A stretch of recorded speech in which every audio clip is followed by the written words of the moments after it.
What's up, Star Wars nerds, and welcome to another episode of Brett on Fett. On today's episode, Season 3 of The Mandalorian has come and gone, and so I'll be going over my top 10 wish list for new figures from Season 3 of The Mandalorian for the Vintage Collection. Let's get to it.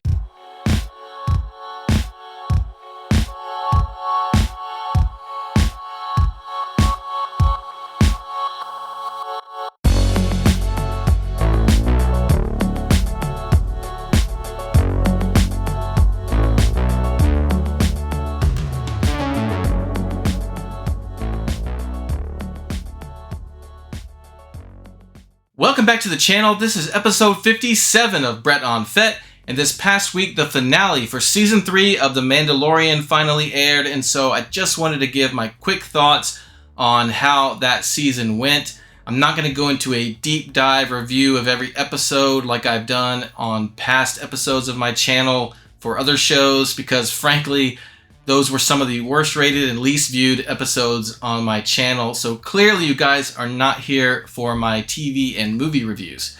But just real quick, I did want to give my thoughts.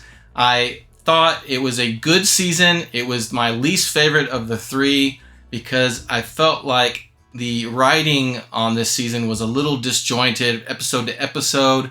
It was kind of all over the place at times. I didn't understand where things were going.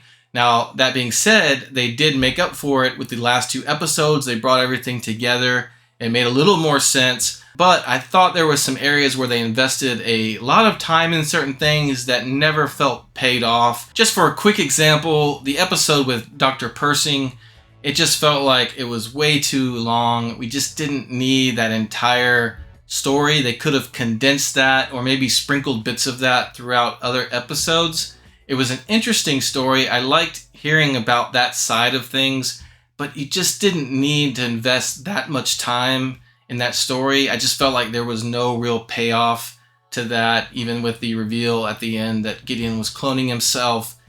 It just felt like you didn't need to see that. So because of sidesteps like that, it just felt like overall the episodes seemed disjointed at times, versus episodes in season 1 and 2 felt more cohesive. Also, there was a few moments that seemed a little off-putting to me, a little bit too silly, and seemed like at times they were going a little overboard with the celebrity guest stars, where it started to feel a little bit like an episode of Love Boat. It floats back to you.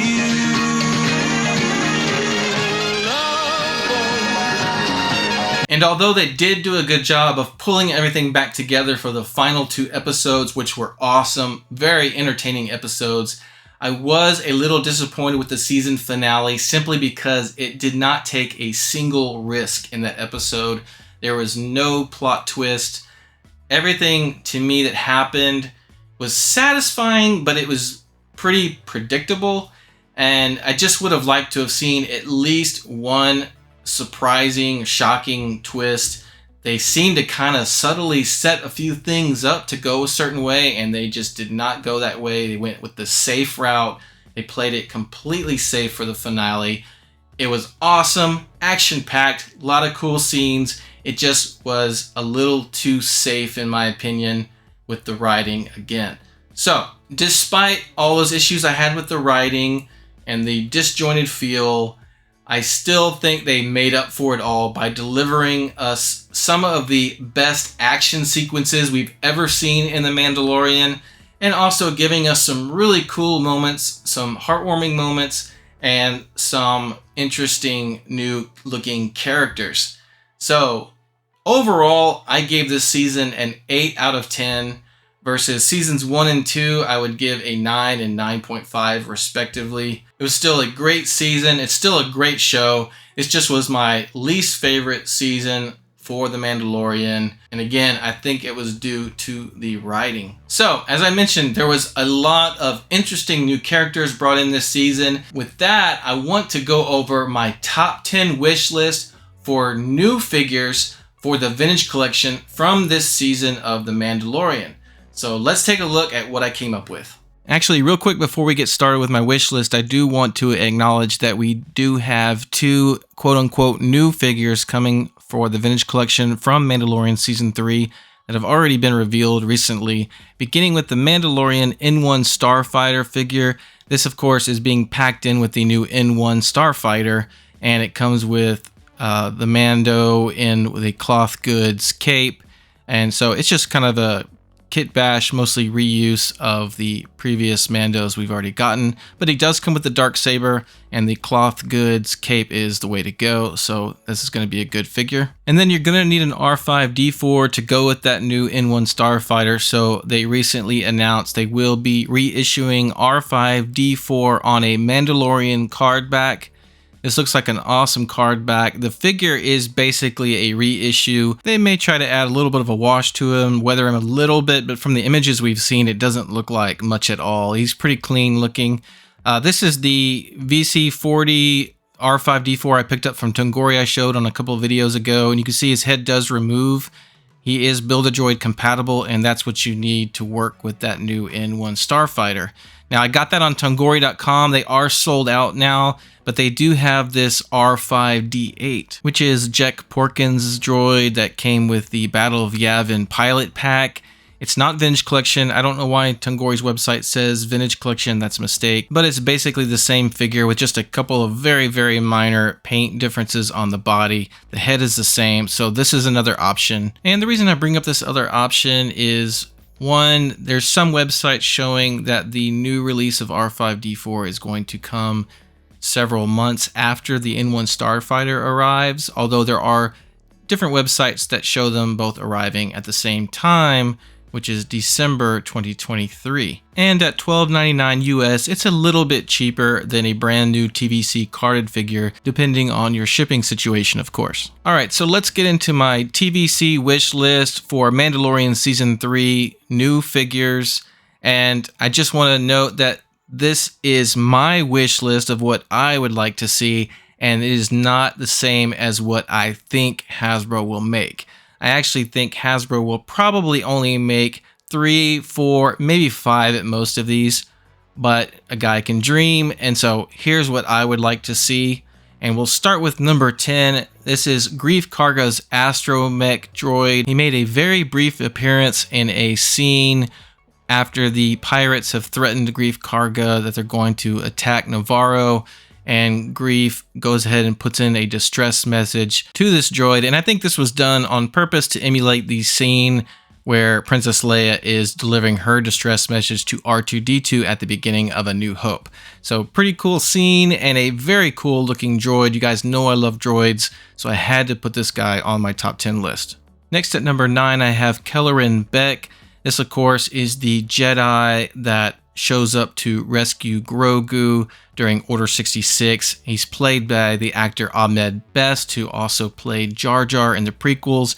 This was a great casting, a big surprise for this guy to show up to save Grogu. I thought it was a perfect choice. He has some awesome fight scenes, at one point wielding dual lightsabers to fend off some clone troopers.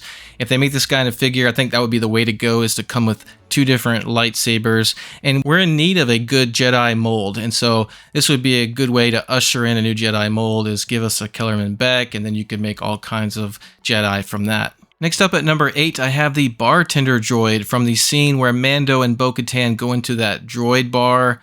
An awesome scene. To be honest with you, I want every single droid in that bar scene to be made in TVC, but there's no way that will happen. But let's at least start with the bartender droid, a very cool looking droid. He had a pretty decent scene with Mando and Bo-Katan, and I just love the way he looks. I love his visor, his whole head, and the body and everything. And this would mostly require brand new tooling from Hasbro, so I think that it probably won't happen, but I really, really hope it does. I love droids. I say that all the time. I'm like a broken record, but it's just such a cool looking droid, and I like his scene, and this would just be a good one to reenact if you're building scenes from the show. So come on, Hasbro, let's go ahead and do it. Give us more droids. Let's start with the bartender droid. At number 7, I have the Covert Mandalorian, and really this could be any of the Mandalorian troopers within Din Djarin's Covert. I've shown 2 here on the screen. That would be my preference, especially the one on the right. that has the kind of green chest plate. I just like the color combos on that guy. So that would be my first choice, but really they could do any of these, and really they could choose to do a battle pack. You know, they could put 4 of these guys. I just don't know if that's a great idea for army building, because they are individual troopers with individual combinations, and so I don't know if you want to have multiples of those guys or not. I guess you could swap heads around and stuff and work it out, but it would be a cool battle pack that I would be willing to buy. But I'm a carded collector first and foremost, so would prefer one of these guys to come out as a carded release. But just give me more Mandos. I know some of you guys out there are probably cringing and saying, oh, we got enough repaints of Mandalorian figures in 2022, enough already. It's not enough for me. I love these things. I eat them up. I love repaints of Mandalorian troopers because they are some of my favorite figures in all of Star Wars. Next up at number 6, I have yet another droid, but it's an important one because he probably has more screen time than any other new droid in the show, and that is the Navarro Protocol droid known as Copper. This is Grief Karga's personal protocol droid. A awesome looking droid. I mean, I love that copper color, and I love the head sculpt. It's not really like anything we've really seen, I believe. And so I definitely would love to see this one. And if Hasbro were to make this one, they've got a perfect new body they could use for a C-3PO. Now the catch is they have to go with vac metal for this guy. Otherwise, it's just not going to be right. So go with a vac metal and then reuse it for a new C-3PO. At number 5, a figure that will probably be on anyone's wish list from Mando Season 3, and that is the Praetorian Guard. These guys looked awesome. They are kind of a cross between the traditional Emperor's Royal Guard and the Praetorians from The Last Jedi, but they have much cooler helmets in my opinion. Hasbro could easily make these guys using a combination of parts from the Emperor's Royal Guard and the Last Jedi Praetorians and just have a new mold for the helmets. I'm pretty sure they can make all that work. And they just look awesome. They're awesome fighters in the show. You could get 3 of these guys and put them against the new TVC Paz Vizsla, and that would just make an awesome scene for anyone's collection. This is a no-brainer, Hasbro, and I think this is a lock that Hasbro will make this figure. Next up for number 4, I don't know that there is an official name for these guys yet, but I'm calling them the Gideon Super Commandos. These are the guys that show up in the last 2 episodes of this season. They've got Beskar armor, they've got jetpacks, they've got flamethrowers. They're basically souped up like Mandalorian stormtroopers, but they're not officially Mandalorian. But they're so cool. They're more formidable than your typical stormtroopers, and you just know Hasbro's gonna make these. This would be an awesome army builder. These would make a prime candidate for one of those army building 4-packs for Hasbro. But again, as a carded collector, I would also like one of these guys individually carded as well. But either way, if you want fans to be able to recreate an action scene from Season 3 of The Mandalorian, you gotta give us the Super Commando figures. For number 3, here comes that droids bias again. This is the second droid from the droids bar scene. This is the blue protocol droid. And the reason I have this guy so high up on my list is, well, there's 2 reasons. First off, I love protocol droids, and this is perhaps the coolest color I've ever seen used for a protocol droid. I just love that shade of blue. And the second main reason it's so high on my list is it gives Hasbro the perfect opportunity to give us an all-new C-3PO from A New Hope. They'd be satisfying the fans that want to see new media figures put out as quickly as possible, while at the same time satisfying those old-school fans who want that original trilogy C-3PO done right. You can kill 2 birds with 1 stone by making this figure, but again, it's gotta be vac metalized. That is key. You've gotta make this vac metalized. This blue protocol droid will completely fail if you do anything besides vac metalizing. We've seen how bad the original Vintage Collection C-3PO turned out without vac metalizing, and this blue guy would be even worse. My number 2 pick is for sure to be another very popular one on people's wish list for the Vintage Collection, and that is Moff Gideon in his Dark Trooper armor. I mean, no one can deny how cool this guy looks, especially that helmet, that Mandalorian-inspired helmet. Very cool stuff, and he's got some cool weapons, and so this is a no-brainer again for Hasbro to make. This is another one I'm pretty sure Hasbro will make. Whether Hasbro will release this guy on a traditional card back or make him a deluxe figure, that I do not know. I think it depends on what kind of accessories they want him to come with, but I'm hoping he will be released on a standard card back and bubble. The Vintage Collection seems to always be in need of more villains, and this is an awesome villain to be added to the collection, so really hoping for this one.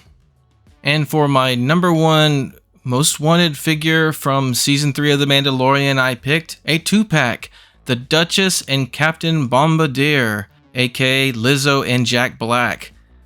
Okay, who am I kidding? There is no way I would want these figures. I love Jack Black, and I really like Lizzo. Fun Star Wars Brett on Fett fact: Lizzo grew up in the same neighborhood I grew up in and went to my high school, so really cool to have someone from my old hood to be in a Star Wars. But besides all that, I thought these 2 characters were probably the worst part about Mandalorian Season 3. It just did not feel right to me. I thought it was too cheesy having these guys in there. So for my real number 1 most wanted figure for the Vintage Collection from Mandalorian Season 3, I chose IG-12 with Grogu. This was an awesome concept they introduced in the show, a lot of fun. The IG droids are some of my favorites in all of Star Wars. I love IG-88, I love IG-11, and the IG-11 TVC figure is easily in my top 5 favorite figures they've made in the Vintage Collection. It is an awesome figure. If you don't have that one, you gotta pick him up. You can still find him relatively easy. Now the only question is, could they tool this guy to fit Grogu inside properly? Because it's not going to work unless you can have a Grogu inside, and he's got to be able to come in and out. And it's just going to be a little bit tough, I think, in a 3 3/4 scale to make him. I think they could easily do this in the Black Series if they're willing to commit the tooling.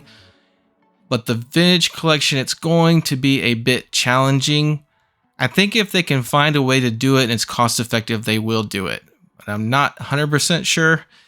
But for me, it is my most wanted figure. This was such a cool part of the show. Maybe my favorite part about the show was Mecha Grogu wandering around in this IG droid. And this would be so much fun to have this as a figure. Again, it's got to come with Grogu, and he's got to be able to go in and out of the droid. If they made it so he's kind of just a half a Grogu packed in, they kind of cheat, I don't think it's going to have the same effect.